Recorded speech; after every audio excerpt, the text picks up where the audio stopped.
That is all coming up, but we start with the women's Paratriathlon, which made its Paralympic debut earlier today. So the sport includes events for several different classifications. 4 are for athletes with physical disabilities, which range in type and severity from double amputees to those with severe neurological conditions such as cerebral palsy. And among those competing was retired U.S. Army officer Melissa Stockwell. Stockwell is one of 35 veterans or active duty military members on the U.S. team in Rio. And today, on the 15th anniversary of the September 11th terrorist attack, she took a moment before competition to post something. And Stockwell said, "Today I race for those that gave the ultimate sacrifice and make our country so great. Every swim stroke, bike pedal, and run stride. This race is for you. Hashtag never forget." A Bronze Star and Purple Heart recipient, Stockwell has long been a trailblazer, achieving many firsts in her life, some happy and some heartbreaking. In April of 2004, she became the first female American soldier to lose a limb in active combat. And 4 years later, as a swimmer at the Beijing Games, she became the first Iraq War veteran to compete at the Paralympics. And all of that led Stockwell to who she is today, a contender for one of the first Paralympic medals in paratriathlon. I mean, I got a pretty cool paint job on it. I could show that off. I wanted to be in the Army because I love our country. So I did ROTC in college, and I just really fell in love with it. I was deployed over to Iraq in 2004. And a short 3 weeks later, on April 13th, 2004, I was on a routine convoy through central Baghdad, and the vehicle I was riding in was struck by a roadside bomb, which resulted in the loss of my left leg above the knee.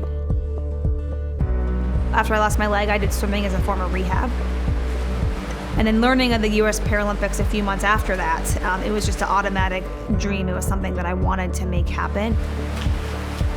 It wasn't until trials in 2008 when I made the team that I honestly knew it could be a reality.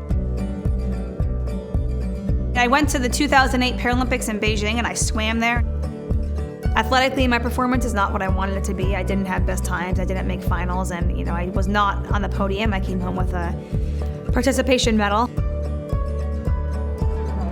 In 2009, I was invited to do a triathlon, and I was a decent swimmer. I was starting to run, so I thought, well, why not throw a bike in there and swim, bike, and run? So I gave it a shot and was hooked right away. With a prosthetic, I have a sport-specific biking and a sport-specific running leg, and if I don't get my leg on and off fast enough, then I could lose the race. So you practice getting your leg on and off as quick as you can. It's definitely like the fourth discipline of triathlon is the transition part. Rio is a culmination of taking a challenge head-on, of perseverance, of athleticism. I want to prove to myself that losing a leg isn't stopping me from anything I want to do. I've gone 24 years of my life with both of my legs, but looking back 11 years, I've done more than I ever imagined. Stockwell was one of several strong American contenders in paratriathlon today. And for more on that, here's our reporter, Heather Cox. Welcome to Copacabana Beach, the site of the women's triathlon. Today we keep our eye on 3 Americans in the PT2 classification: Alyssa Seeley, Melissa Stockwell, and Haley Denisovich. They are 1, 2, 3 in Paralympic rankings. Alyssa Seeley is a 2-time world champion, ranked #1 in the world. Melissa Stockwell is a 2-time Paralympian, having competed in the swimming competition in Beijing. And Haley Denisovich was the first U.S. athlete to qualify for this triathlon by winning the test event here in Rio. Today marks the first time triathlon's been in the Paralympics. These 3 American women hoping to get on the podium.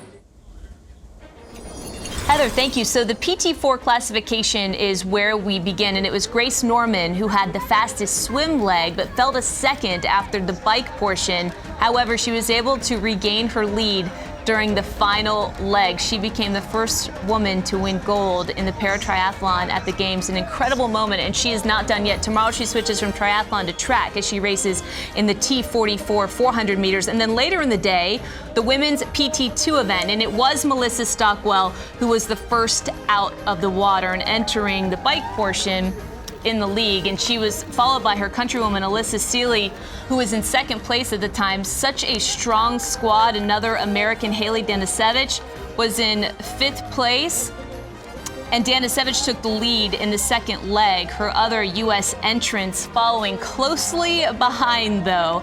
Danisevich did hold the lead going into the final leg. All 3 Americans were in the mix for medals. It was Danisevich who was still in 1st place, but an incredible story developing here. Seeley was gaining on her a little bit.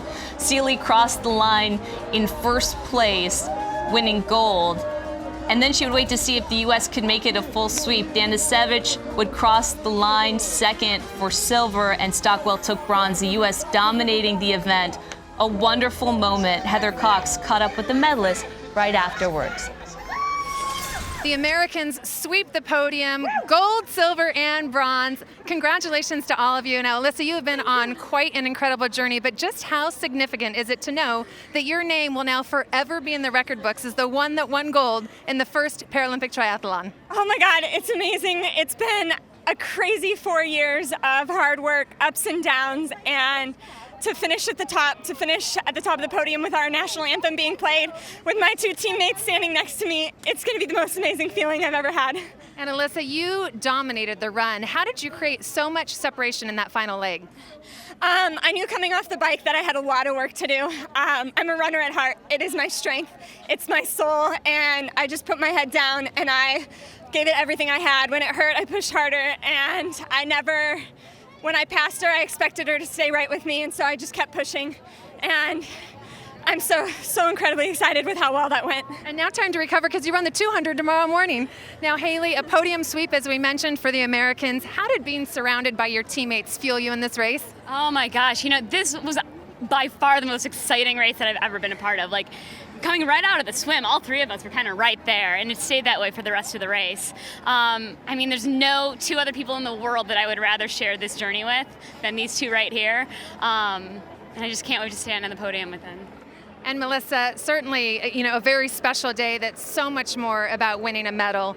What does it mean to you to be competing on this day, 9/11, in this event?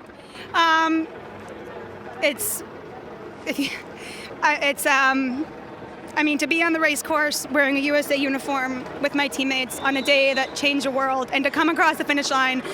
My goal was to be on the podium and with these 2 ladies, and it happened. Dreams come true. Today, this moment is one of the best in my life. I'm so thrilled. I'm so excited, and just a testament to America, what we can do. We're the top 3 in the world. Congratulations. Enjoy every second of it. This is for you, America. USA! Woo! USA! Woo!